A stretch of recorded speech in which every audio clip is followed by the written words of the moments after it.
What is up, everybody? We are back. We're only a couple weeks out from college basketball. Welcome to the Run Pure Sports College Basketball Preview Show for the ACC, my personal favorite conference. I went to school in the ACC. It's one that I watch the most. So I'm excited to dive in here. We went through the Pac-12 and the Big 12 already, two very different conferences.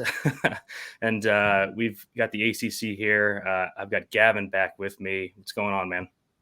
What's going on? Yeah, we ripped through 20-plus teams yesterday. I don't think there was really one super sexy team. We get to address not one but two in this one. This should be good.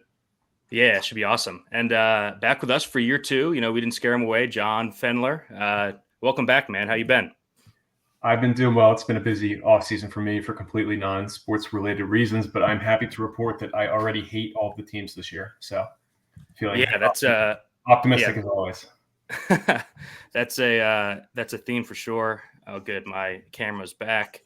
So we've got 15 teams in the ACC. So I think we're just going to dive right in. We'll start with Boston College here. Tumultuous season last year, but it was their first season under Earl Grant. We saw them go 13-20. They finished 114th at KenPom. Bart Torvik's got them 76 to start the year, so expecting some improvement there. They slowed down a lot in the first year under Earl Grant, kind of as expected, I guess you would say. Gavin, what do you think about their offseason? They lose Karnick and Galloway and bring in a couple transfers here. Yeah, with Galloway almost might be, somewhat addition by subtraction, but they don't really lose a ton. And I think most importantly are bringing back a core of players that really buy into the new coach's mindset of a more hard-nosed defensive style and in the Langford brothers. I actually think their starting five is not that bad for the conference. I think the drop-off gets pretty steep after the starting five, and we'll see what a rotation looks like. But I actually like this starting. Yeah, John, I actually kind of do too. We saw Jaden Zachary come on late as a freshman. What do you think about the roster turnover and the team as a whole? Well, relatively speaking, it was a decent first year for them. I mean, they started 145th in KenPom. They finished 114th. So, relative to expectation, they did fine. And as Gavin said, it's a pretty good fit for what Earl Grant wants to do. The ACC as a whole was really slow last year. I was surprised when I looked, and they were 26th as a conference in average tempo out of 31 leagues. Wow. So it's become a pretty slow league, very different than how it used to be. So I think his style fits the league pretty well, but they have to play like this. They're not going to out-athlete anyone or have these dynamic guys who could win one-on-one consistently. So they have to slow the game and drag everyone into the mud. And I think they have the team to do that. 76 seems like it's a fairly big jump. That feels like it's closer to the ceiling than the median, but it's within the range of outcomes. Yeah, for sure. Team struggled to score the ball last year, 299th shooting threes at KenPom, 226 inside the paint. Gavin, we've seen the Langford brothers for a couple of years now. Not the most efficient players, but they're going to be out there a lot, and the team is basically centered around them. I mentioned Zachary. I think he's my favorite guy on the team, and then they got Post and Bickerstaff down low. Guys who have both been really efficient when given the minutes, but I think that they might just kind of be splitting time there for daily fantasy. What do you think? Yeah, there will be a theme kind of throughout the conference of backcourts that mesh and you can kind of fit together and they complement well, and then backcourts that don't. I think, someone like a Zachary is perfect to line up alongside the Langford brothers who, look at their peripherals. That tells you all you kind of need to know about their play style. They're doing all the dirty work on the defensive end. They're getting rebounds. They're both above 1.5 steals plus blocks per game.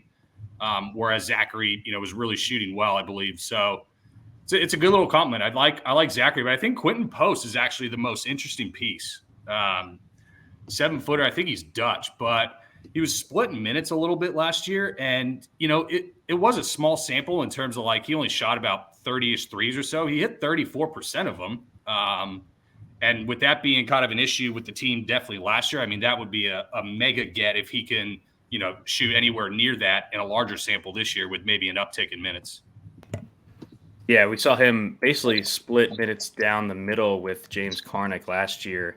What do you think about the fit with Zachary and the Langfords and the rest of the starting five, John? I agree on Post. I mean, for you guys from a fantasy perspective, because there's really very little competition there for minutes. If he's not in foul trouble, which, I mean, I think he was, 4 point. I think you feel like he was close to 5 fouls per 40, which, I mean, it's not terrible for a true 7-footer. So if he's not getting in foul trouble, then it does seem like he should be on the floor for the overwhelming majority of the game. I mean, just looking back a little bit with them, I mean, it's been so long since BC's been relevant. It feels like he's building this the right way, just kind of from the ground up. So this looks like a bridge year. Could be, within another year or two, they could be contending for an at-large. Yeah, for sure. Any last words on BC, Gavin? Negative. I think one of the issues was, just that 3-point defense or the 3-point offense. I think just has to get better and probably gets a little bit better. Yeah. All right, let's move to Clemson. 17-16 last year, 71st at KenPom. Torvik's got them 57 to start the year. His team is PJ Hall. PJ Hall is so good. Hopefully he can stay healthy this year, John. What do you think about what happened in the offseason for them? They lose Dawes, David Collins, Nick Honor, Naz Bohannon, and they bring in Galloway, who we just talked about, and a bunch of lower-level freshmen. I just saw a report today. Brownell said that he thinks Hall could play in November, and he's ahead of schedule, whatever that means. I mean, look, we all know that coaches are the least trustworthy people on earth, but it seems like at least decent news for Hall. I can't see them pushing him too hard in the non-conference if he's got to survive the whole ACC schedule. But I am very, very down on this roster. I mean, I tend to think of teams as either player-driven or scheme-driven offensively. Clemson is very much a player-driven offense. Like, the offense doesn't create shots on its own. It's not like Virginia Tech or Iowa or someone like that. They need guys who can create shots. And this team is so young, and they lost so many shot makers. I mean, 57 seems way, way too high to me. I have them like around 95, 100-ish. That seems way too optimistic. Yeah, when I typed that in, I thought that I had like fat fingered it or something, because I think that they are worse than last year when they finished 71st. So I'm with you there. What do you think about the losses, Gavin, going into this year? Yeah, I mean, Dawes and Honor, they were all right, and they're going to replace them with more kind of all right guys in Hunter. But yeah, I have the same thing, like crazily overrated. 57 is assuming PJ Hall is healthy from game one all the way through the year, that they probably experience minimal to no injuries, especially with him. I mean, that even in best case scenario, 57 might be optimistic. Yeah, I think the floor of this team is really low if Hall, experiences more injury concerns, and it's the foot, it's the knee. I mean, right. God, I thought I had fucking issues at my age, but this poor guy, he's running into more injuries. Yeah, for comparison, we talked about Washington State as a team that we like a little bit. They're 54th. I like them a lot more than this Clemson team for sure. John, so outside of PJ Hall, let's talk about the roster a bit. They bring back Chase Hunter, Hunter Tyson. Ian Schifflin played a bit as a freshman. I think he looked all right. But, I mean, if Hall isn't in there and without Bohannon to take up some minutes, I think Schifflin's going to have to play probably more than he's ready for. What do you think about the starters if PJ Hall is not ready? I don't know who's creating the shots, especially without Hall to suck up attention on the block.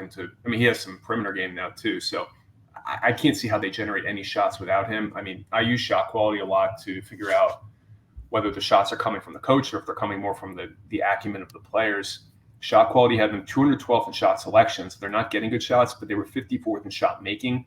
So, and a lot of that was just creating off the bounce late in the shot clock. I don't see that guy on the roster at all. Galloway is their best bet, and that's not whoever. That's not encouraging. No, and for a really slow offense that wastes a lot of time, I don't see how they're going to get anything at the end of the clock. This looks pretty ugly.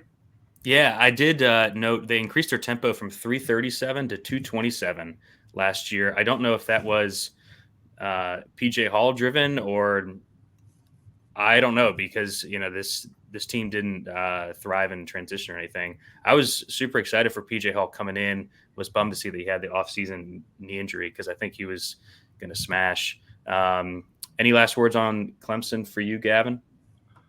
I think Shiflin wasn't that bad when he was playing. He kind of gave me poor man's Coleman Hawkins vibes a little bit. Kind of big body, moves pretty decently for a big man, can step out a little bit and shoot. I didn't think he was that bad. But, yeah, he's obviously going to be a massive step down from PJ Hall. We didn't talk a ton about Hunter Tyson. If PJ Hall is hurt, we could see a big year from Tyson. He was 10-5 last year as a junior. We definitely could see both of those balloon if we see Hall out for extended periods. He could be someone we monitor early in the season, especially before Hall gets back for DFS. Yeah, I just remember right when Hall got hurt, Shiflin started, and John, we all played him in DFS. I think he fouled out in like 12 minutes that first game, something like that. Any last words on Clemson here? Yeah, one thing with how young the roster is, and I think Brownell said this was his youngest team, at least since he's been at Clemson the last decade. Teams that are defense-driven tend to be older, and it feels like it's going to take quite a while to get a team this young to buy in defensively. And for a team that has very much hung its hat on defense, to have a team, the roster this young, I don't see the defense being great from the get-go either. Yeah, it's a good point, especially when we're looking to bet these games early in the season. All right, let's go to a better team here. Duke, 32-7. They finished 8th at KenPom last year. Torvik's got them 5th to start the season. We got Shire's first year, brings in the number 1 recruiting class in the country, just off and running, at least on the recruiting trail. Next year, too, I think. This team loses a ton. Paulo's gone. My guy Mark Williams is gone. Trevor Keels is gone. Wendell Moore is gone. AJ Griffin is gone. What's that? 4 first-round picks? 5 maybe? But they bring in a bunch of freshmen. Gavin, the losses are huge. We don't like to speculate too much on these freshmen before we see them. What do you think about this team going into the year? Yeah, these heavy freshman team, I don't know what the hell we're going to be able to, infer in terms of the ins and outs until, they get on the court. But it's kind of crazy with Shire and what he's doing on the recruiting trail. Compared to what Kay ever did, it's kind of scary to think about if he continues this torrid pace, what this Duke team, could even look like down the road. But they're going to be good this year. And maybe one of my favorite transfers of the year is Jacob Grandison. Yeah. Grandison was so good at Illinois when he was given minutes. He's a long wing. He actually withdrew from the NBA draft, and I think Duke is a great place to go. He has less of a log jam than he does at Illinois. It's a little, it's obviously more freshman heavy, but I think he's going to be a crucial piece to these guys. If he's the 6th man, if he starts and cedes time to one of the freshmen, as he's going to be the 3rd or 4th option, on the floor. I think, the 3-point kind of percentage sustains, and he's phenomenal defensively. So I think he finds a way into the lineup. Great get for him. Yeah, 42% and 41% from 3 the last 2 years. That'll play anywhere. John, what do you think about the roster turnover and the outlook coming into the season with the new faces? Yeah, I rarely, if ever, bet Duke games early in the year, at least in November, because like all of us, we have no idea how the freshmen will ever fit together. I wonder with this roster in particular, whereas last year with Mark Williams, they were very passive for a Duke defense. Usually Duke is out in the passing lanes, forcing a ton of turnovers. Yeah. They were sub 300 last year in turnovers forced, and a lot of it was because they were playing a ton of drop coverage with Mark Williams. They were letting him protect the paint, trying to avoid him getting caught out in the perimeter. I wonder if Lively as the 5 is more mobile, if they play Philip Bukowski at the 5 somewhat. So, in short, yeah, I don't know what to expect, and I'll watch the first several games and go from there. Yeah, we should note the number 2 recruit, Whitehead, has a foot injury. That's always concerning when you come into the season with a foot injury, as we know. Gavin, let's talk about just a couple of the other guys. Jeremy Roach comes back. Not a guy that we really liked that much coming into last year, but he did play well down the stretch. I think he's better real-life player than fantasy guy just because, he's going to be more of the floor general than the guy who's going to rack up the stats. What do you think about him down the stretch? And any last thoughts on Duke? He did have some pretty good performances when K was, not shrinking him to 20 minutes and he was getting more the 30-ish range. But God, he's going to be super crucial for this team. I mean, he's going to be the guy that Shire looks to, like, to kind of hopefully, hold it together with all the young guys on here. So, and he's, he's not going to have competition with, like, Grandison and Lively and Whitehead. So it's going to be, at least 30 minutes a night for Roach. He's going to have to play, pretty well this year. The type who's probably not going to lose you many games, but he's not going to be the one to go out and win you them either. So I think he's kind of a good fit, for this team where there's a lot of baked in volatility, obviously, with the freshmen. Yeah, super high floor guy, especially for DFS. We saw him 0.61 fantasy points per minute, which is pretty low. But different team, I think his minutes tick up a bit as we saw down the stretch last year. John, we also saw Ryan Young come in, a guy who's been a good bench man in the Big Ten. How do you think he fares in the ACC? And any other thoughts on Duke here? Yeah, Duke's had a habit now the last several years of bringing in these like fairly productive, kind of decent players from other conferences, but then they can have trouble getting on the floor. I think it depends on how much Shire values defense, because Young is like an efficient low block scorer, but he can't jump over a phone book. Doesn't really block shots for the most part, from what I recall at least. So I'm not sure how much he's going to factor in. I mean, if they're trying to stay more athletic, he may not get much time. But unrelated to that, I will say John Shire learned very well from Coach K. They will not leave the state for a true road game until January 7th. That is wild. Yeah, they've got the the neutral game that Gavin and I are going to. We're going to Indy in mid-November, so that'll be fun. But this team will be good. But as usual with Duke, well, actually, it was a bit different last year because we had Mark Williams coming back, we had Wendell Moore coming back. It's going to be a wait and see, I think, for us. I think you're in the same boat, John, but super high ceiling, just given the level of talent. Let's go to Florida State, 18-7. 105th at Ken Pom, which makes all three of us smile. We were very low on Florida State coming in last year. Torvik got them 70th, so a bit of a jump here. They lose Malik Osborne, Anthony Polite, Raekwon Evans, and for some reason John Butler left. They bring in a couple top 100 guys and Darren Green from UCF. What do you think about the roster turnover coming into this year, John?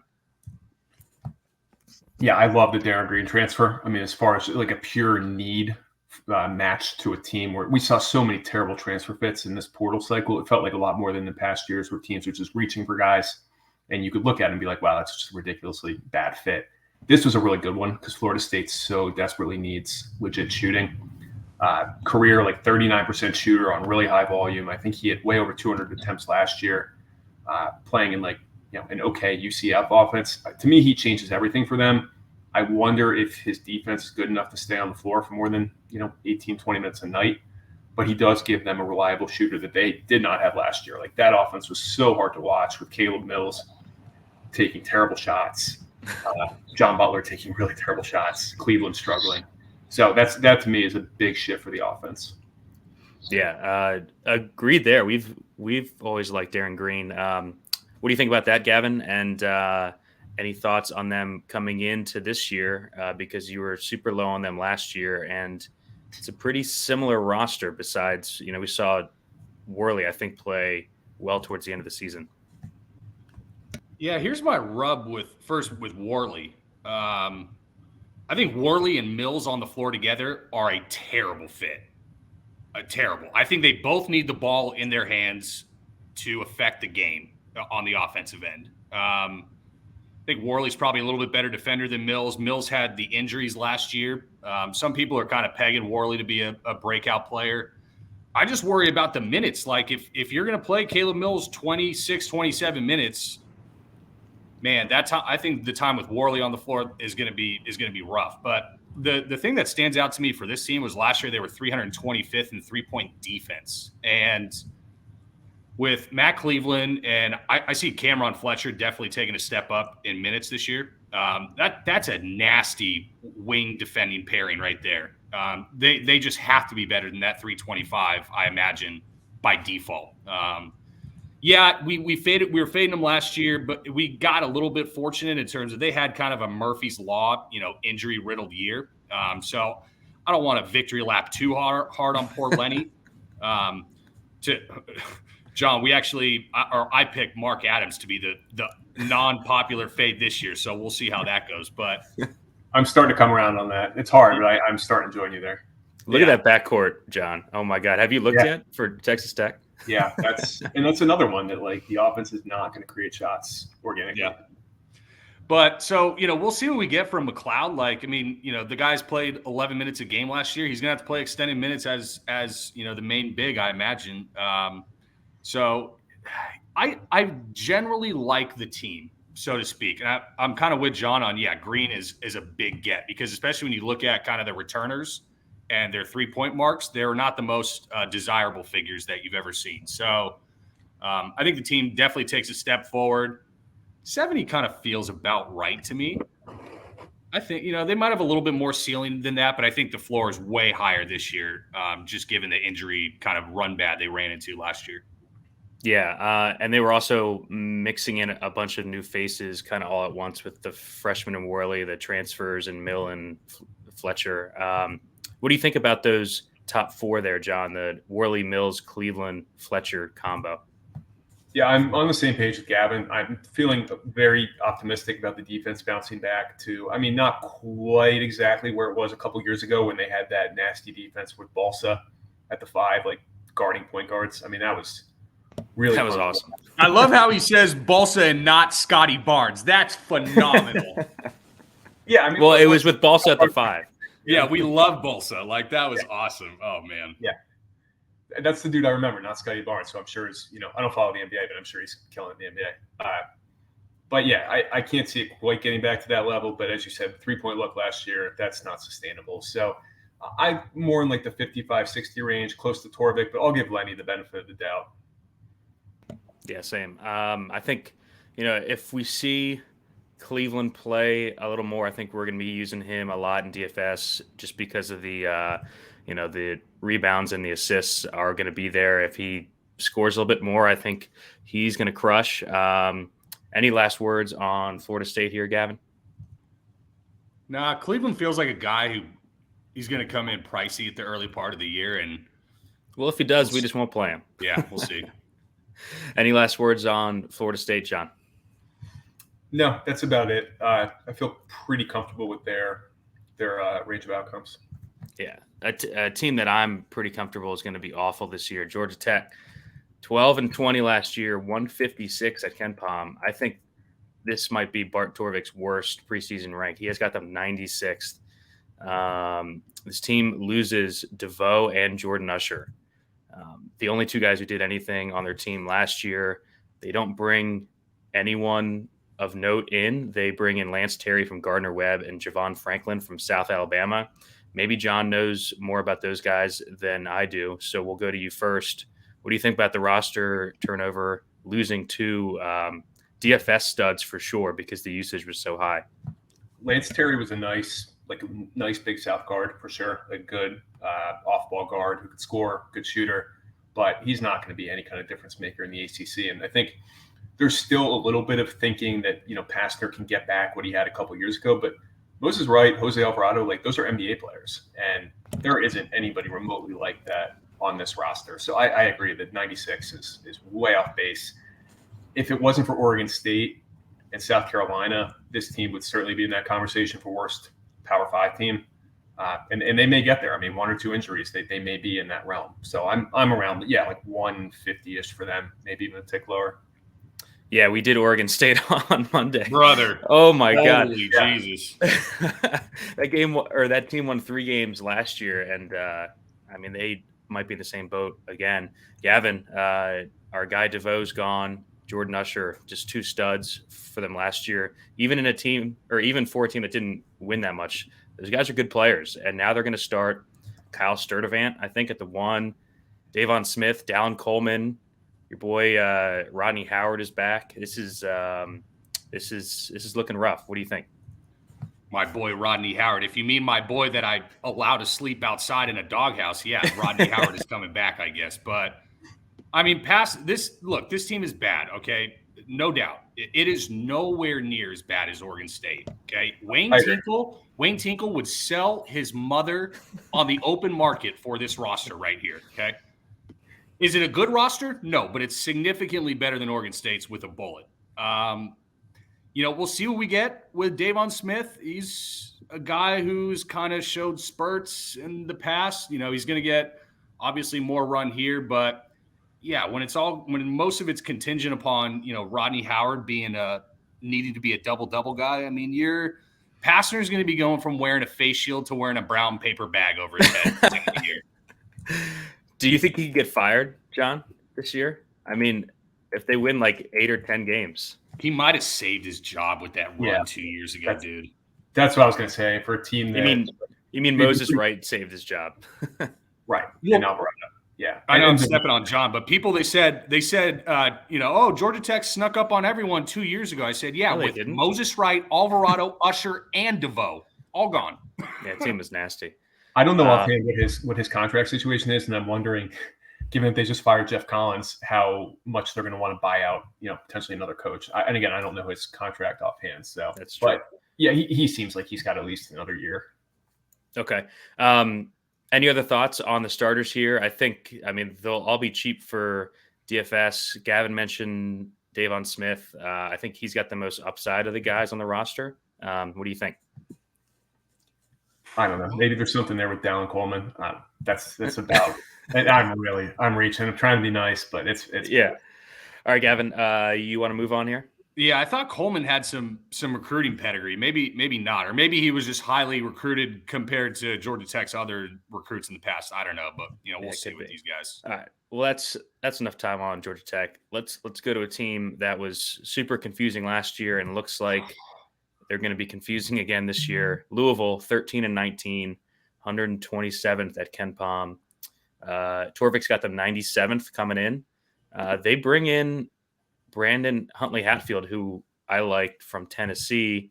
They lose Noah Locke, Malik Williams, Dre Davis, Jared West, Matt Cross, and Sam Williamson.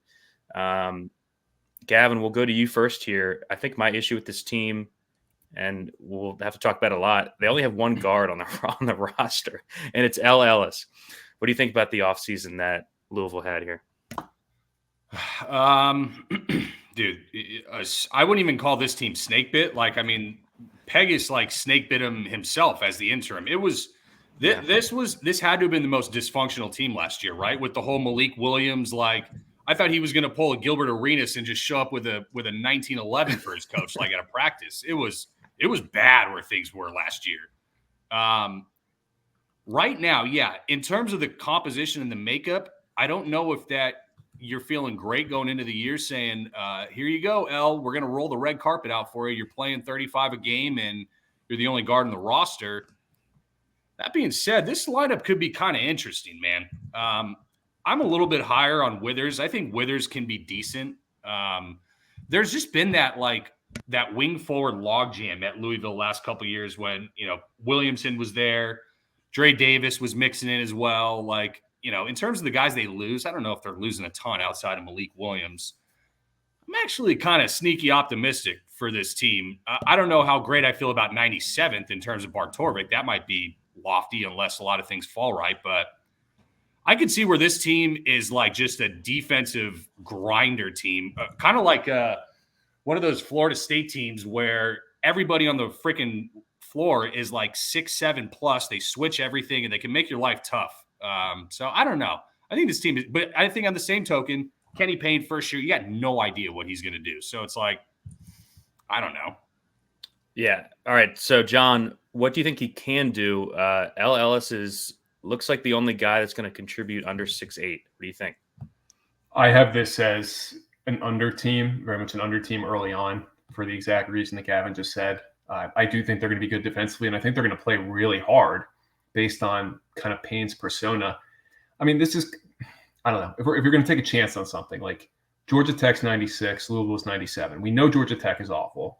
We don't know what Louisville is. So if you're going to take a shot on a team that's an unknown, you'd rather take a shot on an unknown than a known. So I don't know. I'm open to the possibility that they're better than they look on paper.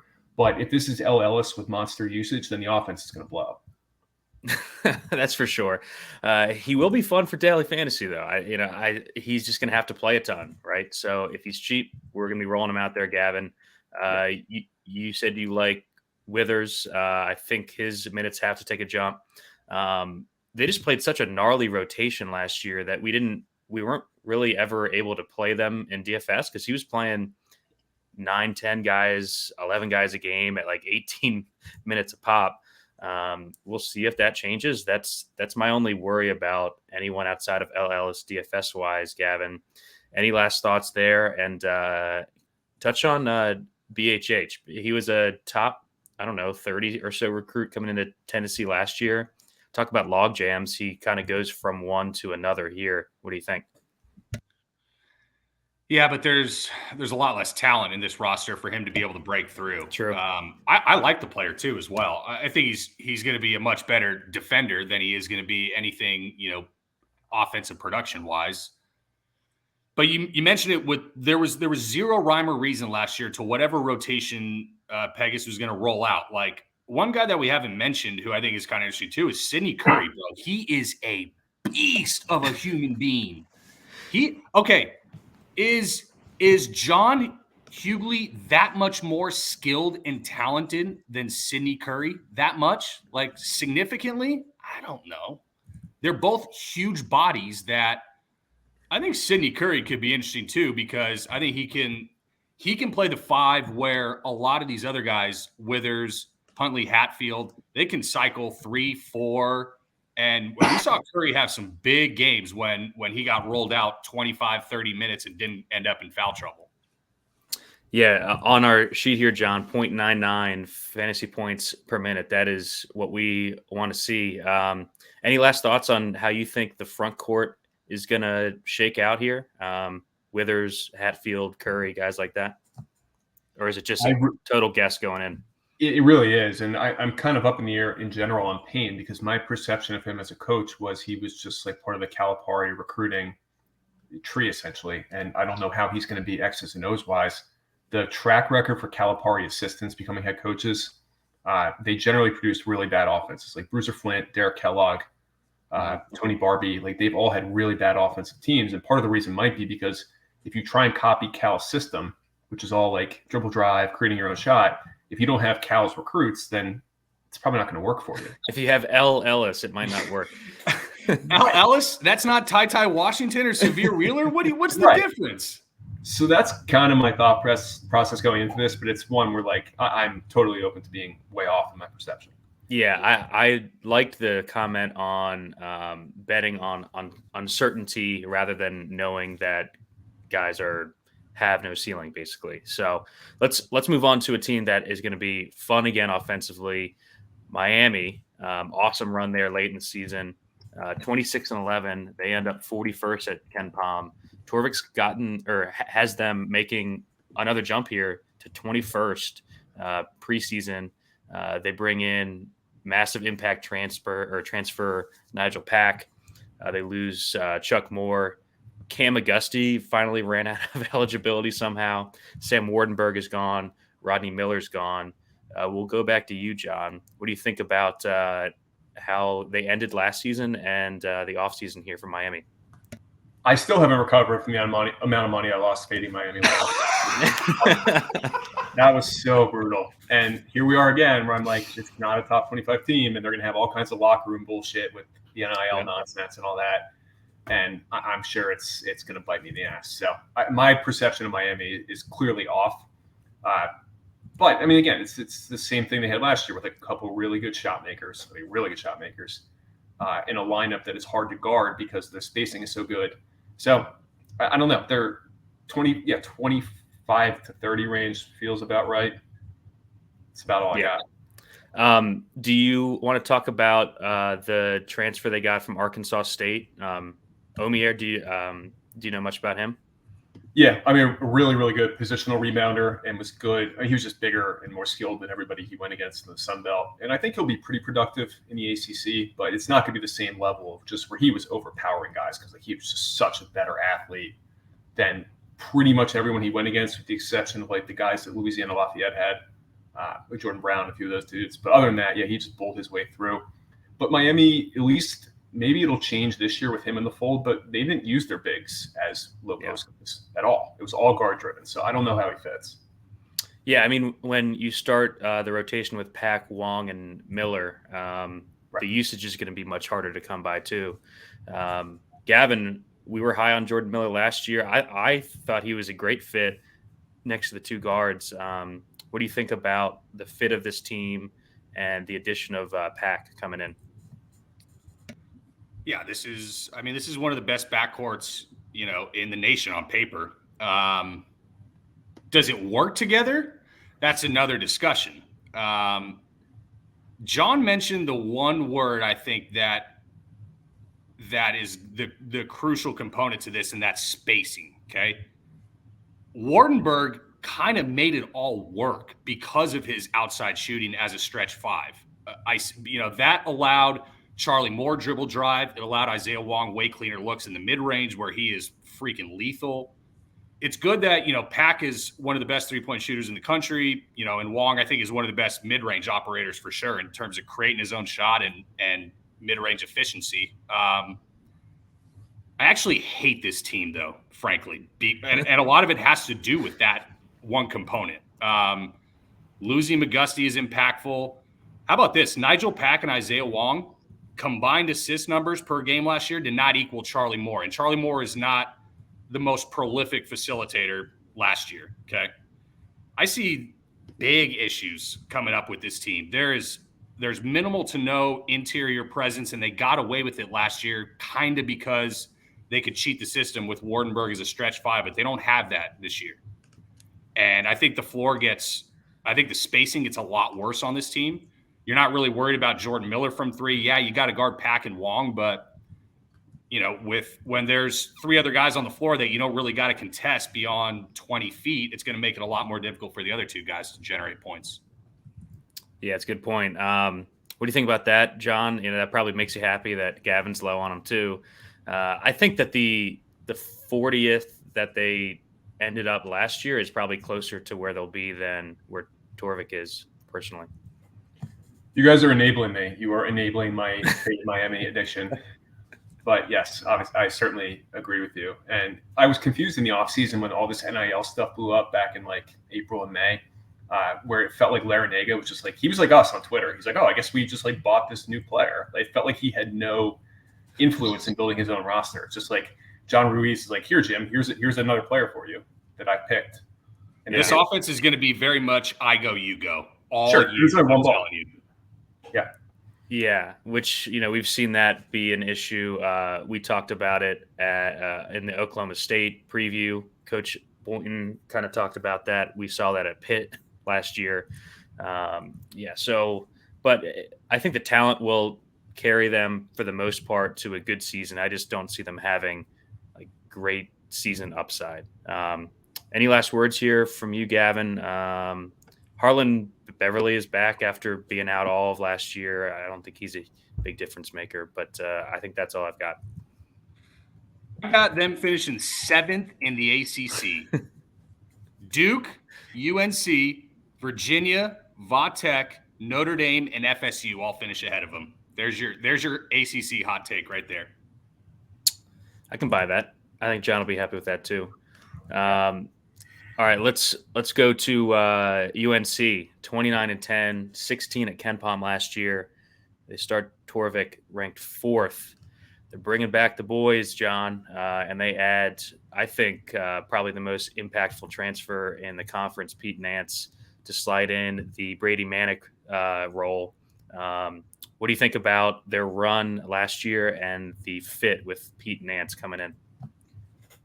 I think a lot of people, including me, immediately saw, like when the preseason stuff started coming out in April, where the national writers are, they're the ones who decide the rankings early on. And they're like, UNC is the best team or the second best team. And you're like, all right, well, how is this not UCLA all over again?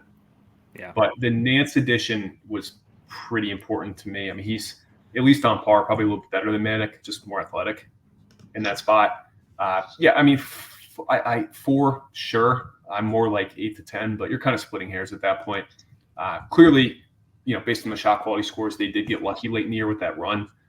This was the 35th, 40th best team pretty much all year. But yeah, I mean, you have to give them a lot of credit for the guys they bring back. I just wonder if this is one of those situations where the expectations are so out of whack with what they are that it weighs on them all year. Yeah, I think the big thing for them last year, Gavin, once Hubert cut down the rotation and was just playing those 5-6 guys, like if you sort Torvik from February 1st on, they played like a top 5 team. I mean, their floor is so high with this starting 5. They're just going to beat the shit out of a lot of teams. They are going to outscore teams. They're going to Baycott is goddamn what a season. Hubert just talked about playing even faster than they did last year. I think they were 39th in tempo last season, so that's encouraging for DFS. Gavin, what did you think of their run? I know we talked about it a lot on those streams in March. And what do you think about the Nance addition? Dude, I have the same exact note verbatim. Does this team give you similar vibes to the UCLA team that went from first 4 to within a freak 3 away from a finals and then gets vaulted auto into the top 5 because of that run? That's the note I have. I think this team's more talented than that team, and I tend to agree as well. And part of what I'm huge on the Nance bring-in. I like him a lot better than Manic for this team because Nance makes UNC much less of a liability on the defensive end, and especially on the interior line when Baycott is out. Because when Baycott is out, UNC was terrible last year on the defensive end. I mean, the adjusted defensive efficiency number with Baycott off the floor would have put him like 276 in the country. So, and it's not even that Baycott is a big defensive guy. It's just they were such a liability because Manic was so shit on the defensive end. Now he made it up because he had like 3 threes in every tournament game. Nance can still shoot from 3, but Nance is way better of a defender, especially on the interior, which is why I really like the fit for him. Yeah, I agree too. I think he's going to be awesome. I think the team fits well together. John, what do you I mean, is there anything more to say about the front court? We've been talking with these guys for 2 years.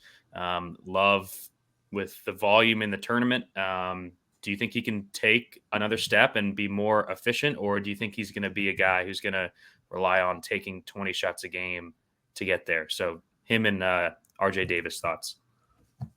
I tend to think that with an off season to kind of review things, that they're going to end up being a little more balanced to start the year. Like part of the reason that it felt like they took over in those March games was they were just so high. And Hubert correctly is like, okay, you guys are going to take every shot because you're making them. I think when they have a whole off season to reevaluate and redesign the offense or tweak it, it should be more balanced. But UNC is at a point where like they're a consensus top 2 or 3 teams. So now we have to start comparing them to Baylor, Gonzaga, those teams. And if you gave me the same odds on Baylor versus UNC, I'd take Baylor. I think Baylor's like 3 to 4 points better on a neutral floor. Yeah. All right. Any last thoughts on Carolina here, Gavin? Baycott, National Player of the Year? Or what do you think? Part of why he definitely can. Part of why I feel like he won't, though, is because there's so much talent around him that's probably going to eat into him a little bit. Kind of not quite to the extent of like a Baylor, but, Caleb Love and RJ Davis are going to contend for a first team all conference as well. Not player of the year caliber, but good enough to at least eat into minutes. If UNC is that good and they don't need to extend Baycott, 32 minutes a game, then maybe he doesn't play as much. I mean, the guy's as good as it gets in college basketball. So, yeah, I'm not going to bet against him for player of the year. He definitely could, but I don't know. I think there's some other guys that will contend better for it. Yeah, on our sheets so far, John, this is the highest fantasy point per minute guy. We've seen 1.23. Actually, the second highest we've seen so far in these ACC teams, Pete Nance, 1.09. So love to see that. Let's move on to NC State. 11-21 last season. I feel like they played better than that. 128 at Ken Pom. Torvik's got them 86 to start the year. Really, really bad defensive team last year, John. This team loses Darian Sebron, who was basically the only guy who was playing defense last year for him. They lose Jericho Helms. Cam Hayes is gone. And Manny Bates was hurt all of last season, but he is gone. They bring in Jarkel Joyner and a couple of up transfers from Winthrop and LaSalle.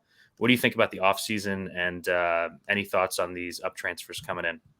It didn't make sense last year. It felt like I agree. They should not have been as bad as they were last year. And there were a couple times late in the year I tried catching that falling knife, and it may have worked out once or twice and didn't work out a few times. But this feels like a situation where Keats, it's an open secret that he's on the hot seat and he's trying for the short-term fix. So he brings in a bunch of transfers, everyone he can get his hands on. I don't see any sort of chemistry or cohesiveness or like logical roster construction here. This is like just a hodgepodge roster that doesn't seem to fit, at least on paper. Keats' identity at Wilmington and what he tried doing at NC State was like quick guards, full court pressure, forced turnovers, and now he's just got this like mishmash of guys, some of whom just don't fit what he does at all, especially DJ Burns.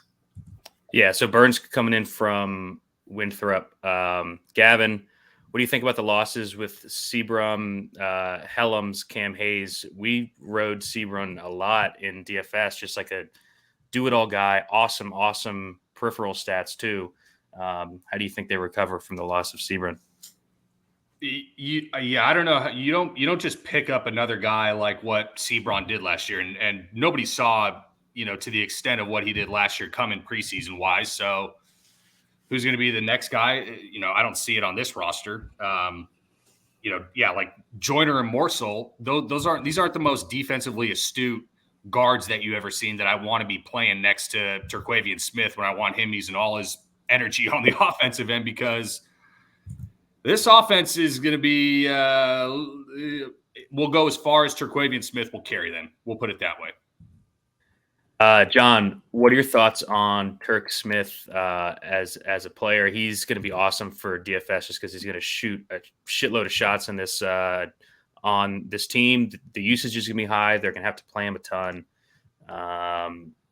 What do you think overall about him as a player? Well, as you guys said, it's just going to be total volume with questionable efficiency. And this team, I'm looking now, they were second in the country last year in pick and roll rate. 30% of their shots were out of pick and roll. So this is all driven by him trying to create shots. And Jarkel Joyner, from what I recall at Ole Miss, was just like a guy who took bad mid-range shots. DJ Burns is just going to take up a shitload of space on the block and just kind of get in the way. He's another one who dominated at Winthrop because he was just so much bigger than everybody else. That doesn't fit this offense at all. Mahorkic, Illinois State, and Utah got kicked off the team last year for being a problem. This just doesn't make any sense. But yeah, Smith's going to get his. He'll do well for you guys in DFS. But this just feels like a desperate ploy from Keats. Yeah, I kind of agree. Read in the Almanac, they pointed out bringing in Joyner and Clark. Those guys have never been on winning teams either. Sure. Joyner's not really a guy that we've ever been that high on. Gavin, any other thoughts on this roster? I think it's, we'll be jamming Turk Smith and forgetting that anyone else is on this team for daily fantasy. Yeah, Turk took 14 shots a game last year. It's going to go up this year. Yep. Does he get 20 a game? I mean, who else is Joyner will shoot for sure. Burns is going to want to shoot, but I don't know how efficient he's going to be. I think he's 18 shots per game average by the end of the year. He's going to be a freaking monster. For DFS, yeah. For DFS. We'll see on the efficient. He's going to be a much better DFS player than real life player. I can see Burns playing his way out of the rotation too, because he was never known for his defense whatsoever at Winthrop, and he's so one-dimensional just as a back-to-the-basket traditional five. I could see Keats just trying to like play small ball, force a ton of turnovers, and compensate that way. Yeah, so they would start like Smith, Joyner, Marcel, Clark, guys like that. Yeah. Do you think, John? Last thing on NC State here. Do you think they finish higher or lower than 128 at Ken Pom? I will go slightly higher, but not much. Maybe 105 to 110. Okay, cool. Gavin, any last thoughts on this roster before we move on to Notre Dame? No, thank God we don't got to see DeWona play 25 minutes a game. Ebenezer, God. Yes, thank God. Notre Dame, bounce back season last year, 24-11, 38th at Ken Pom, on the back of Blake Wesley, Paul Atkinson.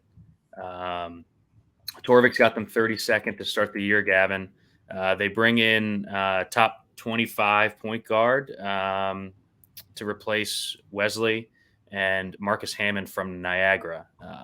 What do you think about the offseason, and do you think they can repeat the success from last year? I think the losses are significant here. The losses are significant. I'm just going to keep giving poor man's comps. I forgot to call DJ Burns poor man's Kenny Lofton. That's way poor man's. But Prentice Hub, Prentice Hub is poor man Will Richardson. Okay, he was solid, and Atkinson was usable certainly down the stretch. I don't know if the roster is going to experience that much turnover. I mean, dude, they got, of their 12 scholarship players, 6 of them are in grad school. Half the people who are listening to this podcast, half of Notre Dame's team is older than you. Okay, just keep that in mind. So, but that being said, this team is going to have the same issues they had last year in terms of depth. I don't know what the hell is going to happen. Wesley was as fortunate of a circumstance as you could have imagined for a true frosh at Notre Dame. And even for Starling to try to duplicate that is going to be difficult. And Wesley carried them for a lot of stretches. Now, from what I've read, Hammond is much more of a Blake Wesley type, an actual guy who can create his own shot off the bounce, from 3 different levels. Not as great of an outside shooter as he is a downhill driver, but Starling is more of the perimeter shooter. So, we'll see. This team is going to be able to shoot from 3, 100%. And Laz playing the 5, I think, makes things pretty interesting for the team. I think it can unlock a little bit more of their 3-point shooting just collectively as a whole. Not to mention also if Hammond's going to be more of a downhill guy and a guy off the bounce, probably gives him a little bit more space to operate as well. Yeah, John, what do you think about the Wesley loss? And tell us a bit about Marcus Hammond here coming in. Well, my complaint with Notre Dame last year, I remember talking to you guys about this on the pod last year before the season, was that this was like an old maxed out team. And then Blake Wesley comes along, like this spry freshman with all these old dudes, and just completely changes the tenor of the entire team. The one guy who consistently can get his own shot. Prentice Hub thought he can get his own shot. In a sense, he could. It's just that it rarely went in. So now, to lose Wesley and Paul Atkinson, who I thought was so underrated, a legit low post scorer, a really good post defender, just a smart player and a perfect fit for Bray's scheme. That's a really underrated loss. I agree Leshevsky at the 5 is great for spacing, but it hurts the defense. And the defense took such a massive jump last year. You guys remember 2 years ago, this defense was a tire fire. Yeah. And last year they shot up, I don't know, it's 40, 45, somewhere in that range. So to lose those guys is rough. Starling, I'm sure people just expect him to be Wesley, and he's a different kind of player. But you asked me about Marcus Hammond. Yeah. I don't know. Kind of a volume guy at Niagara in a kind of bad offense. Yeah. So, and also they still have Trey Wirtz, who's was that kind of player too at Santa Clara, and he's still around. So yeah. Wirtz came in and did a lot of wind sprinting off. Wirtz has 200 career 3-pointers, man. Put some respect on that guy's name. It feels like he's been gone for a long time. He's still here. 0.48 fantasy points per minute for Wirtz last year. That's fucking terrible. Holy shit.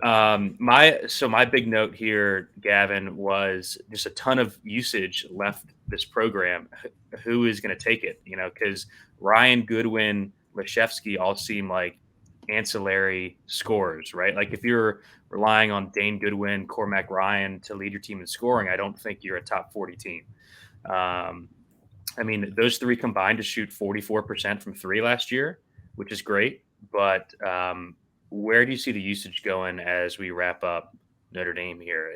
Is he just going to try to have Starling do it all and see what happens? Or do you think that one of those guys can actually shoulder a load here? It's just way too easy for people to say, oh, another 5-star or now a 5-star guard, and Wesley was only 4-star. And it's just, I don't think it's that easy. Where the usage goes, Dane Goodwin was pretty productive last year. But that being said, for a team that's going to challenge in the ACC, I'd rather him be the third option than potentially like maybe the first option on some given nights. Is the 44% from the three guys translatable to this year? I think so, for sure. But yeah, usage. I think Lass has to take a massive step up this year. He doesn't have to be Paul Atkinson on the defensive end, but yeah, he's got to at least be serviceable, and he's got to at least create the opportunity spacing wise for the offense to sometimes outshoot some teams night in and night out. Yeah, I wanted to be high on Laz last year and just consistently disappointed me.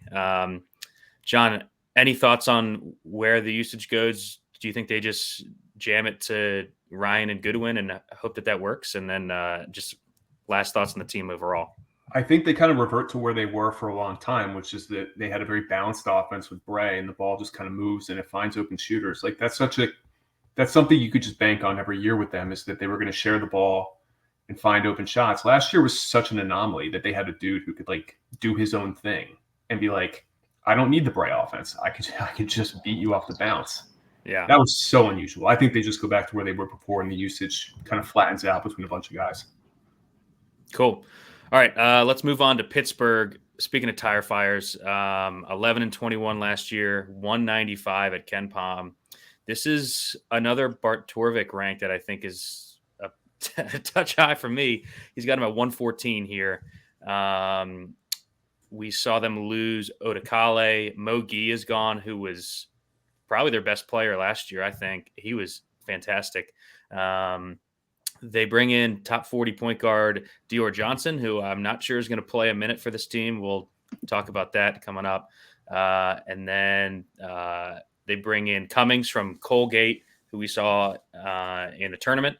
And Stinky Greg Elliott's back, Gavin, from Marquette. John, what do you think about the offseason here for Pitt? One thing of massive note, John Hewley is already hurt.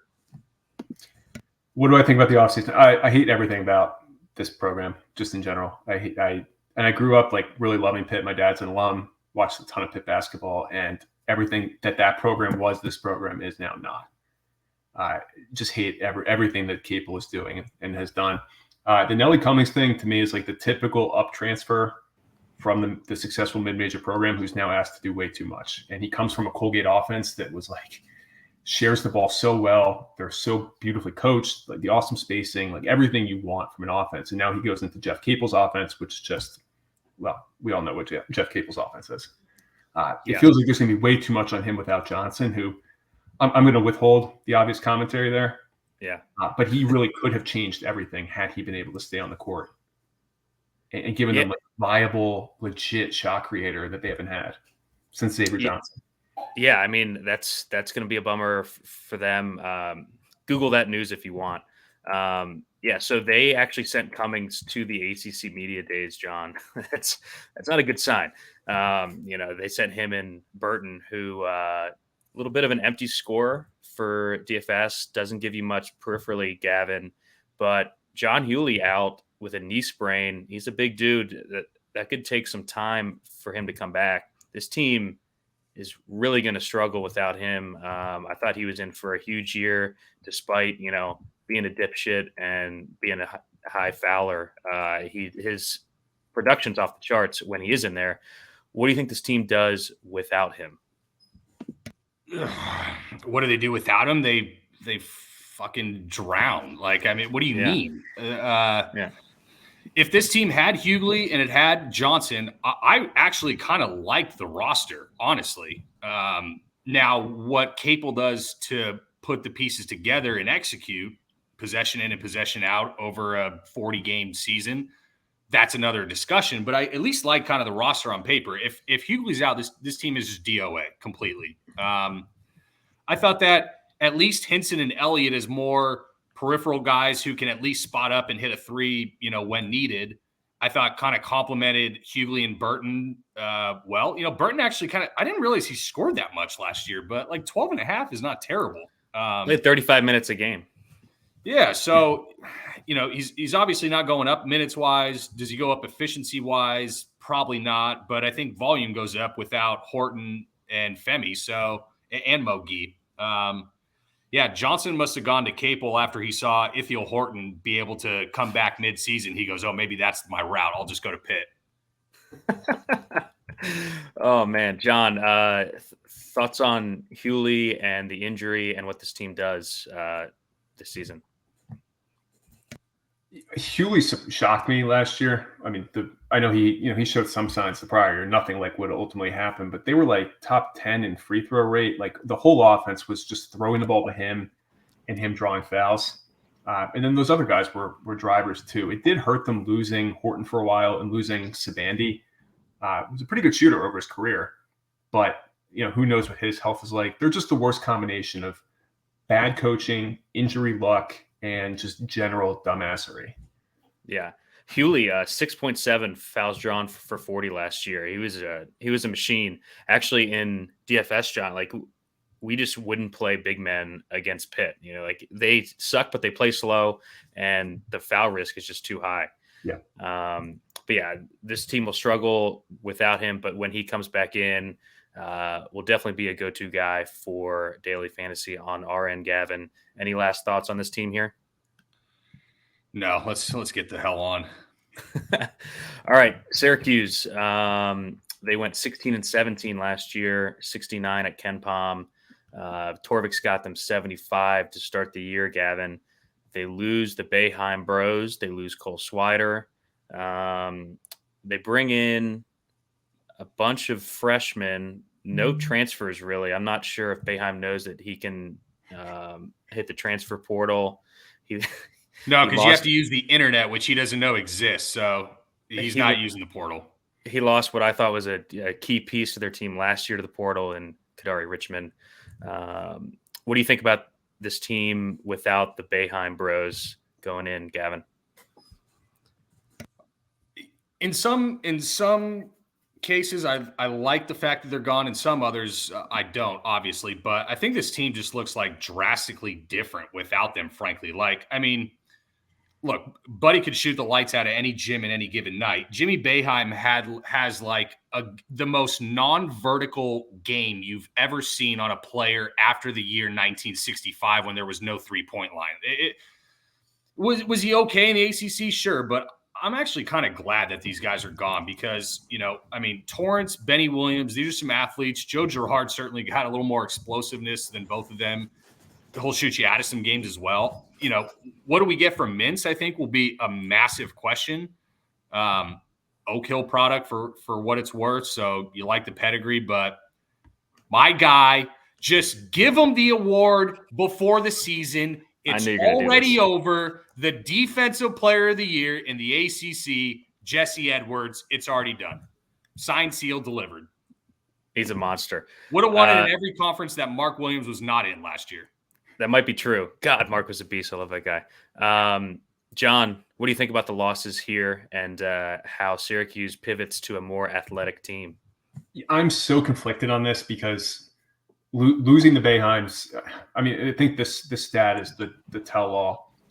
They were 303rd in shot selection per shot quality. So a horrible team, just taking terrible shots, but they were 26th in shot making. So you just had these unbelievable shot makers between the Boeheims. I thought Jimmy played way better than I thought he was going to last year.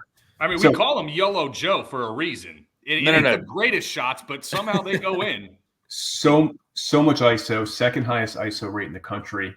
So they're going to have to reimagine everything. And I agree with you guys. They got way more athletic without the Boeheims and bringing in all these much more athletic recruits. But do we trust freshmen learning the zone? Like, the learning curve there is so steep. And last year's defense, I mean, they were below 200 in adjusted defensive efficiency. In KenPom's 20-year history, Boeheim had one team below 100. They were like 110th. So it feels like he's lost something. I don't know if he's like, he hasn't lost the ability to quote unquote teach the zone, but something has shifted in his recruiting priorities, his assistants, whatever it is. That it doesn't feel like it's going to come back. Yeah, that was actually my next note, was the massive drop off in defensive efficiency there. I think that they just relied on hitting a ton of threes every game to even stay in a lot of games. I don't see another great shooter on the team besides JSURab. We liked Benny coming in. He just didn't really play that much. I think that he's got some upside with a expanded role. And then, kind of buried the lead, Gavin, by not mentioning Jesse Edwards off the jump. Just an awesome season last year for him. 3.9 steals plus blocks in 28 minutes a game. I'm not sure how much more he can play than that, Gavin. He's a bit of a fouler, but man, this ceiling is huge if you even bump his minutes up to 31, 32. I mean, this guy could average 3+ blocks per game, 1.03 fantasy points per minute last year. Just slate breaking block upside every time he's out there. Well, I know what you think about him, Gavin, but why don't you talk about his role and if you think there's upside in minutes, and then talk about Benny real quick. I'm going to start with Jesse so I can gush a little bit. I mean, he played 28 minutes last year, or a game last year. You saw the defense drastically drop off after he was out with his injury. I think they have to play him more than 30 minutes. Like, we've already seen with all the freshmen, Syracuse is not where the one and dones go to flourish, right? What this could look a lot like to me is Boeheim gets sick and tired with everybody outside of 6 players trying to play the zone. And he's saying, I'm going to play less zone because we're more athletic and this and that. The fact that Jesse Edwards averaged 3.9 steals plus blocks per game in a zone defense is actually even crazier than if he was able to deny a passing lane and man defense, have his body on a guy as soon as the shot goes up, rather than playing a zone and having to run 2 or 3 steps, or have to play an area versus playing a man. If they're saying they're going to play more man, I think he has even more defensive upside, and he's a body that puts him in good enough. He's athletic enough for rim runs and putbacks to the point. I think this is like sneaky first team all ACC upside game. Just letting you know, you heard it here first. Yeah, I actually thought about it. What do you think about him as a player, John? And last thoughts on Syracuse? I also like Jesse Edwards. I can't say I'm waving the flag as much as Gavin is at the top of the fan club. But yeah, I agree that he is a difference maker, and the defense went from pretty bad to just atrocious without him. Boeheim has threatened this before. He said, we're going to play a little bit man, and then they're 95% zone the whole year. So that's such a hollow threat. He's not going to deviate from the zone. But it sounds like the three of us all agree that Bart as a whole is a little too high on the ACC. This is maybe the one team where I'm like, okay, I could see this coming together throughout the year. That rotation shrinks, a couple guys make big jumps, the freshmen develop, and you look in early March, and you're like, this team is not bad at all. So they're on my list. They're one of the few that have upside beyond their current ranking. Yeah, that was going to be my last question to Gavin. The 75 seems a bit high for me, and I feel like, or no, a bit low for me, and I feel like we've been on the other side this entire podcast. Yeah. I like the upside. Any last thoughts here, Gavin? I agree.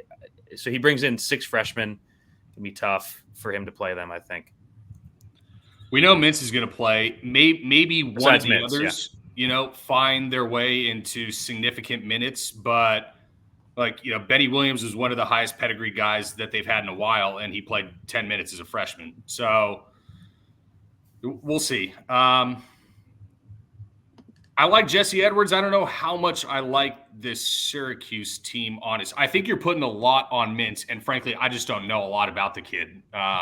If he turns out to be the real deal and Joe Girard becomes more effective as kind of the first option off, of the offense, rather than kind of being the guy to stir the drink or the point guard. So I see it. I just don't know, man. I'm not a Smear Torrance guy. I'm not a Benny Williams guy. We'll see. This team could use Kadari Richmond. Yeah, you don't say. For defense, if nothing else. They could be. They could certainly be way worse than 70-50, even if but at least this is like the one of the few teams you could see it possibly being much better. Okay, cool. Let's move on to Virginia. Poor season last year for them. 21-14, 72nd at Ken Pom. Kind of saw it coming a bit with the roster that they had. We talked about it a bit last year. Torvik has them 18th coming in with basically the same team coming back. That's clearly high for me. Lots of people have them third in the ACC, John. They bring in freshmen that probably won't play, but they bring in Vanderplas from Ohio. What do you think about him? And what do you think about this team overall coming in? Yeah, Tony Bennett has been obnoxiously singing the praises of the freshmen all offseason, and anyone who's followed college basketball for any period of time knows that they're not going to play.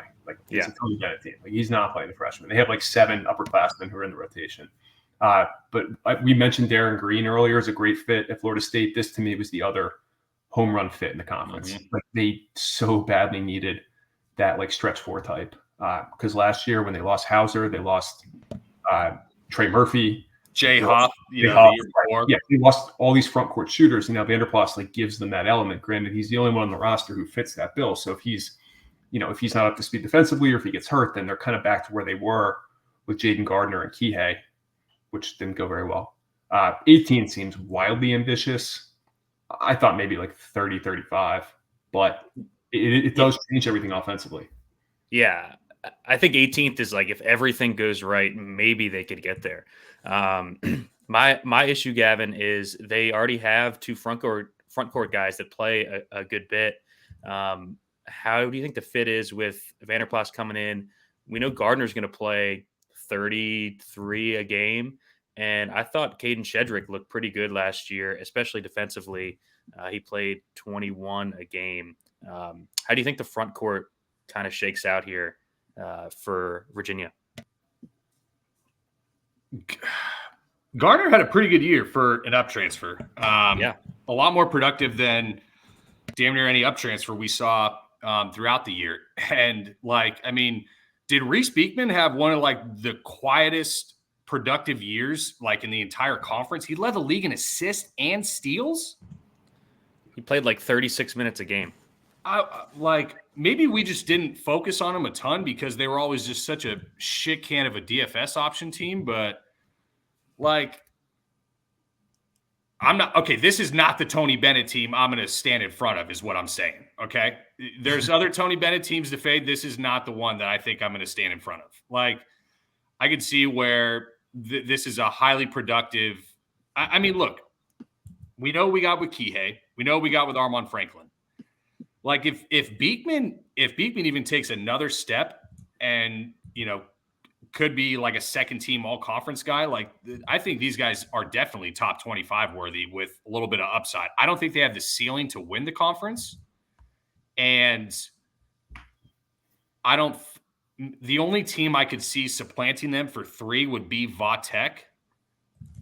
Hell yeah. So I think the worst that they finish, barring cluster injuries, would be 4th. But that's also partially because I'm quite low on Miami, as we've just discussed. That's true. John, what do you think about the front court? Do we think they'll start Vanderplas and just play like a big team? How do you think they use this roster? I was wondering that too, and I think it's going to end up being kind of a game by game, situation by situation thing, because you can see like an offensive death lineup, and I use that term relatively with Virginia. It's super slow, but in the past Efficient, very efficient, yeah. But you could see this like death lineup with Vanderplas and Gardner at the 4 and 5, and like that's pretty tough to guard with how those guys can space the floor.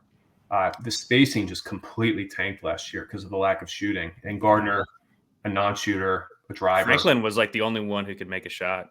Yeah, and he went through some brutal stuff. No, Beekman. Franklin had the down year after having you're right. Previous year from 3. He was Franklin 40 at Indiana, yeah. But before that, he was a solid enough shooter. So yeah, if he bounces back from like 29% into like the mid 30s, then yeah, the offense looks a lot better. I agree that the range of outcomes here feels very, very narrow. Like I agree with Gavin. They're not going to win the league for the most part, or most likely, but they're not going to go below 4th. Yeah. Agreed there. I don't have anything else on this team. Gavin, anything else for you? Oh, nothing to add. All right, let's go to my Hokies. 23-13. We finished 19th at KenPom last year. Torvik's got us 25th to start the season. We lose Keve. We lose Naheem Aline. Storm Murphy is gone. Gassan transferred out. We bring in Rodney Rice, who I think is going to play a bit as a freshman. We bring in Grant Basile from Wright State, who we used a bit down the stretch, Gavin. What do you think about the offseason for Tech? Losing Keve, obviously massive. Yeah. It's hard to replace a guy like Keve, but this is a pretty interesting roster in terms of, they're going to live and die by the 3. I'm mega jaded over Grant Basile because he buried me in the tourney mania. Yeah. Cost me just thousands of dollars. So that being said, he shot 28% from 3 last year on 3.8 attempts. Okay. The previous 2 years before that, he was right around 47% on 1.8 attempts. So when he upped the volume, the efficiency went down. He probably reverts somewhat back to the mean, low mid 30s maybe, but obviously a great fit. Like him and Mutz are both inside out bigs. Like Mike White has a lot of versatility in ways that he can skin the cat with this lineup. Yeah, John, what do you think? How do you think the loss of Aluma hurts the team here? I think losing Storm Murphy might help the team, honestly. The backcourt's really going to stroke it. That's for sure. Yeah, the Aluma for Basile trade was not a particularly good one, but there's not much you could do. I mean, Young, he did as well as he could in the portal, given what he was trying to replace. But Basile was better the year before when he had Loud and Love next to him in the front court. But when he became like this uber usage focal point, yeah, the efficiency dropped way off. And Wright State was a terrible defensive team in like an atrocious defensive league.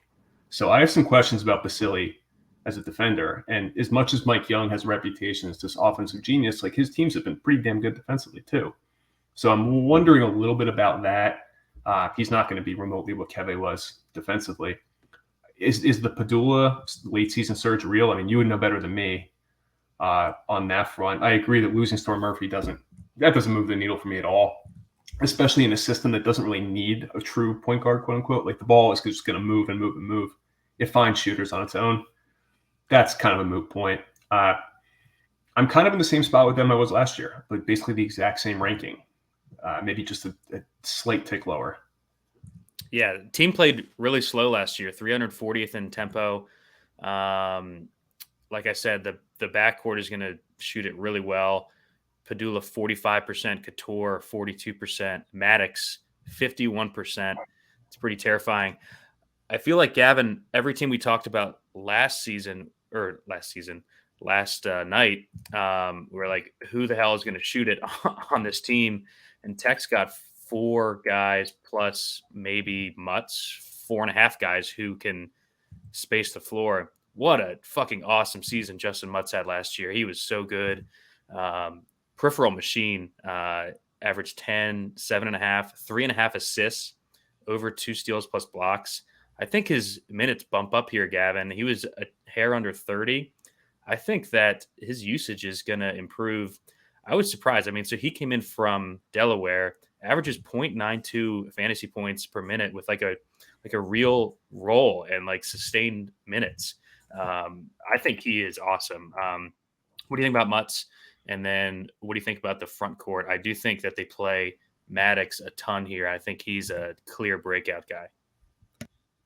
Yeah, I don't see Basili translating 8.5 rebounds a game from Wright State over to the ACC. But, I mean, Mutz at 7'4", I think he's going to be shouldering a lot of the load, partially because I think they use Basili a little bit more in a perimeter sense. I think we see Mutz maybe even down low on the block a little bit. I'm not really sure how they kind of – because, look, both of them can play outside. So it's kind of, dealer's choice. So Mutz is a phenomenal player, dude. Like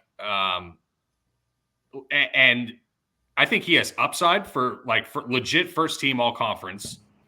I don't know if I've said that about 8 or 9 guys, but well, that gets me. There's probably about 8 or 9 guys that should be considered for first team all conference. But yeah, if Virginia Tech is going to be good, it's more going to be on the back of Mutz than it is on the back of just pure shooting. Because when you live by the 3, you also die by the 3. Like, I could see Virginia Tech being a team that we bet a lot of alt totals on, because in any given game that they're going to step up and shoot 37, 38% from 3, they're going to blitz opponents. Like, when you play that slow and you can it's score, tough because we play so goddamn slow. The thing is, when you shoot that well from 3 and you play that slow and possessions count more and more, and you're getting more point per possession by having a higher effective field goal percentage, you're in a pretty good spot. And I trust old Mike to, he's phenomenal at scheming. So whatever way it gets cut, I like the team. 25, yeah, okay. I think there's some upside there, but I think they're going to be a highly volatile team night from night because of the shooting. What do you think about that, John? And what do you think about the tempo? I don't think that we played this slow before. Has he always been a slow but efficient offense guy? That's my recollection of him. I mean, last year, 340 last year. Some of the Wofford teams were sub 300 too. So, yeah, not really out of character by any means. But I think I'm curious what happens with the 2 freshmen, because like those feel like big recruiting gets for him. Like, he's never been a big recruit guy. He's just been a player development guy and an amazing X's and O's coach. So if those guys can raise the overall athleticism of the team, I wonder, can they force more turnovers? Can they do something to, even enhance the advantage they have with their tempo? Because it's so brutal trying to guard them for 25 seconds per possession. And when the possession is going to end with an open shot, that is demoralizing to try and guard. Yeah. So my thoughts are, I don't think Padula is going to be able to shoulder like 30 minutes a game. I think he's going to play the freshman Rodney Rice like from the start, decent minutes. I think Maddox is going to be really, really good here. He averaged 17 minutes a game, just a lights out shooter. I think he had a good offseason. So the guys that I'm watching are Rice and Maddox as far as guys that we didn't see that much last year that could help this team not take another jump, but absorb the loss of Aluma. Let's say that. Any last thoughts here from either of you guys? Gav? Negative. All right, our last team here, Wake Forest.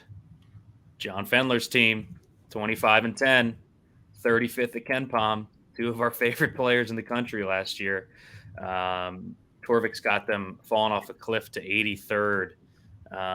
They lose Alondis Williams, JLR, 2 of the most surprising guys last year. But, man, were they awesome, John. I'll let you start here. What do they bring in? And what do you think about the losses and I guess just last season overall? What a run. Yeah, we were on this podcast last year when they were 105th in KenPom to start the year with a bunch of like whatever transfers. This dude from Indiana State who like only diehards had ever heard of, and Alondis Williams, who was like an okay player on a okay Oklahoma team. And we all know where they ended up. This transfer group, I can't quite see it being that good, but Forbes is such a damn good coach, and people do not talk about him enough. Like, his track record going back 25, 30 years to all these teams he's coached, like, he's built everybody up in a hurry. Just like a program builder, great scheme guy. and consistently underrated. So if there's one team in this league that I could say right now is too low in Torvik, probably the only one, it's Wake. I'm going to give him the benefit of the doubt every time. It's an interesting roster because they're much, much smaller than they were last year. It's a couple like really quick guards. There's some rumors. The beat writer said that in practice they've been throwing out a bunch of different presses. That makes sense given how small they are. I think they're going to force a shitload of turnovers, which would be a little different than last year.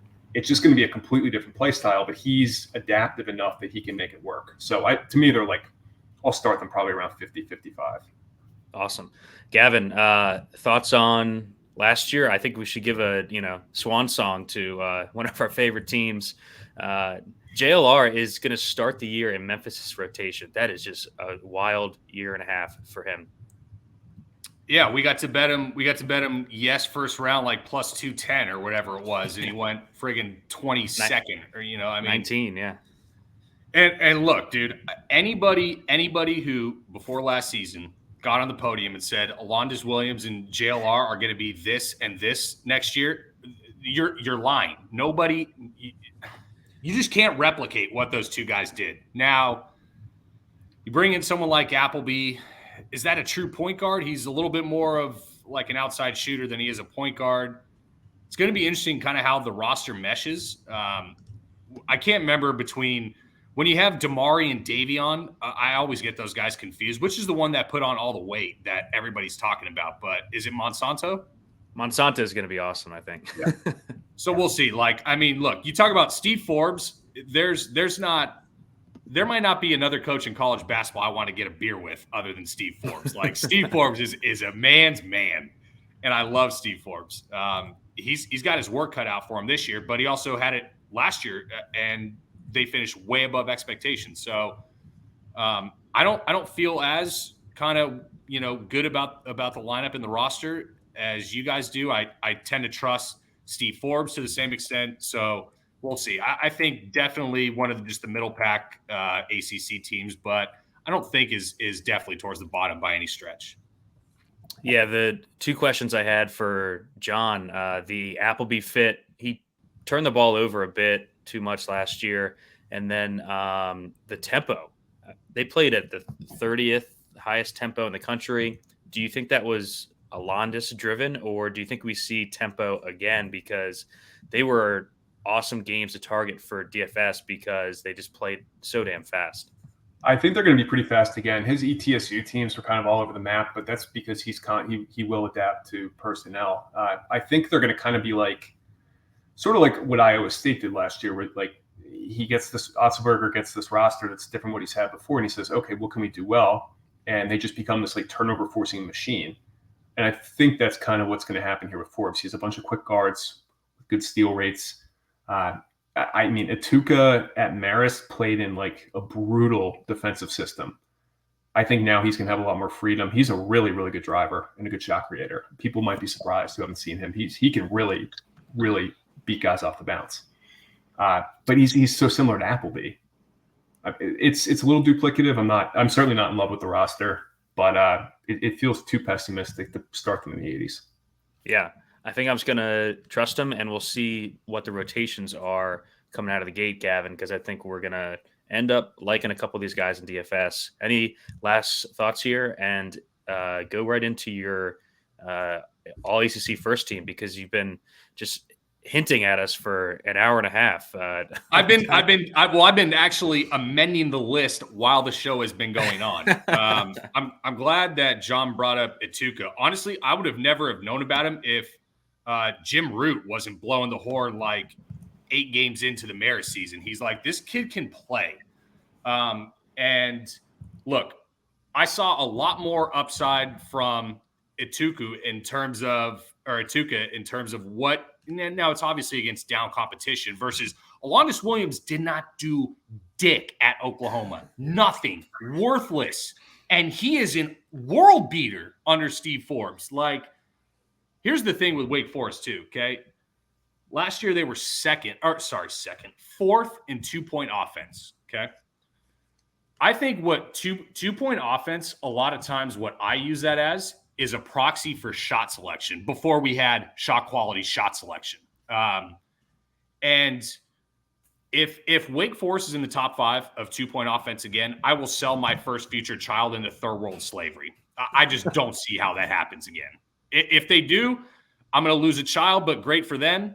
That's just really difficult to replicate. Like this was a all cylinders pumping machine last year with Alondis Williams and JLR, and you just don't have that kind of replication. Yeah. Damn, it was fun. Any last words on Wake here, John? I think we're going to have a couple interesting opportunities early in the season. I was looking at the schedule. Late November, they go to Wisconsin for the ACC Big Ten Challenge. Torvik projects like 5.5, 6-point dogs there. That's interesting. They get LSU on a neutral. I think like a week later, they'll probably be dogged there by a couple points. So, I mean, there'll be a chance to bet kind of get them at a low point potentially, buying this potential ceiling. Yeah, and Gavin and I are doing the Big Ten next week, but when I did Wisconsin team page, I just hate that roster. So love that. Gavin, why don't you give us your all ACC first team? Go ahead. All right, so I think there's 3, well, not even necessarily 3 locks. There's definitely 2 locks in terms of Turquavian and Baycott.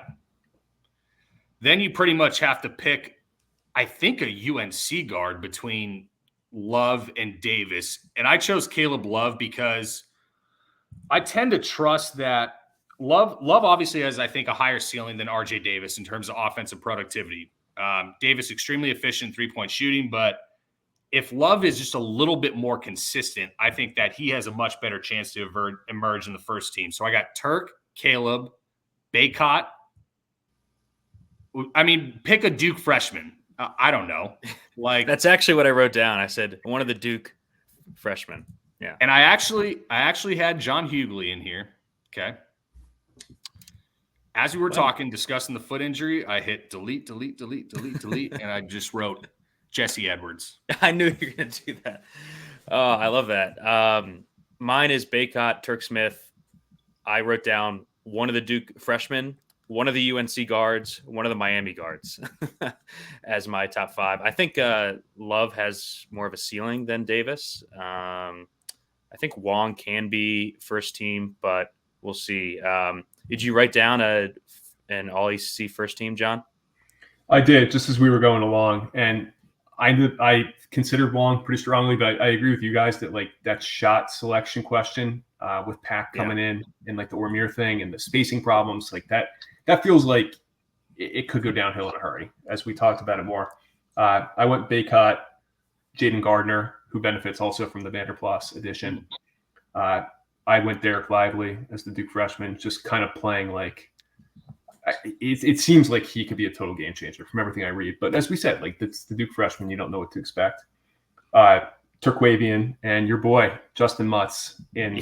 Fuck yeah, let's go, Justin Mutz first team. Honestly, if I was 100% objective, I probably would have put Justin Mutz in there. But I was like, there's no fucking way I'm going to get on this show and tell Steve that his boy is about to be one of the dudes. No shot, none. I love Justin Mutz. It killed me to do it, but like I couldn't believe a couple weeks ago I was flipping through some tech stuff, and he led the team in assist rate. Yeah, in addition to everything else he does.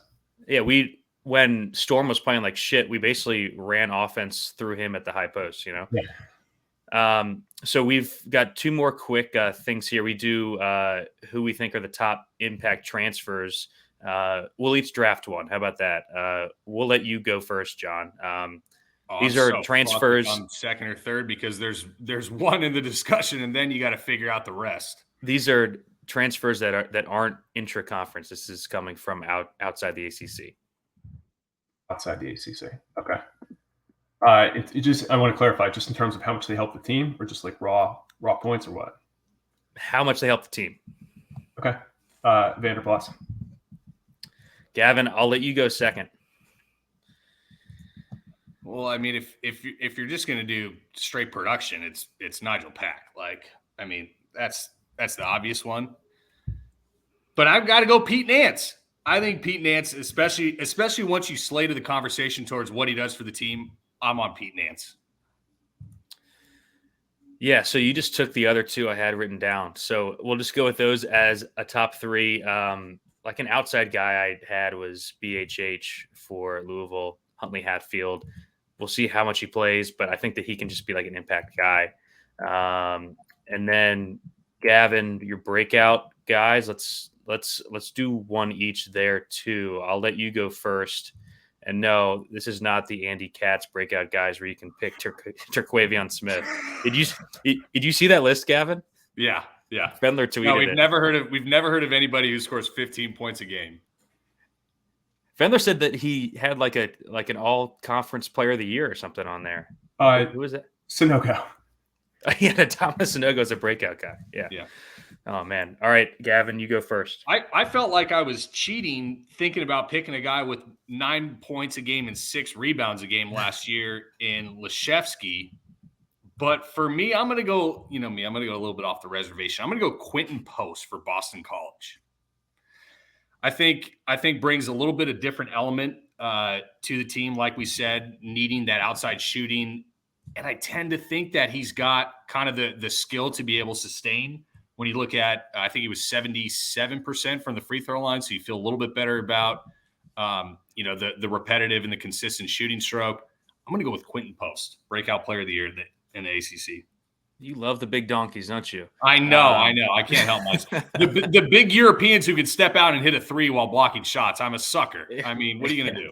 There's a bunch of those shitty guys in the Pac-12 that you always play on the night slates.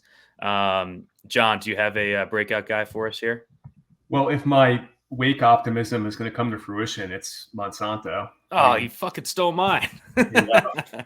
Hurt for much of last year, but he was awesome at ETSU as a freshman, and just on a per minute basis. And I think he really really goes nuts this year. So you think that he starts and is a pretty high usage guy on the team? From what I could tell, he's going to start. I mean, they've really been talking him up from what I could tell all off season. Yeah, that's gonna be awesome. Mine will be Darius Maddox, so I can pick a tech guy at some point. You knew that was coming. I think he's going to play a big role, 25 plus minutes, and he's a hell of a shooter. That's going to wrap us up. We went a little long here. We were going for an hour and a half. So we will be back next week with the Big Ten and the Big East. I'm going to try to get John to join us for the SEC whenever he's free to wrap us up for our top 6 conferences. Thanks for joining and hanging out. Thank you, Gavin, again. And thank you, John. Is there anything that you want to plug, your Twitter or something? Yeah, I'm on Twitter at John Fendler, and my plays are on BetStamp, JAF373, just college football and college hoops. Awesome. We will let you get back to yelling at national writers on Twitter. Thank you. Someone's got to do it, man. Thank God for John. Exactly. I was going to say, I mean, they have their conventions and they decide all these things without us being present. So someone's got to hold them accountable. Someone's got to put these guys' feet to the fire. Yeah, right. Tomorrow, Monsanto. God, he's going to have a good year. All right. Let's get out of here. For Gavin, for John, it's been Run Pure Sports ACC Conference Preview. We'll see you guys next time.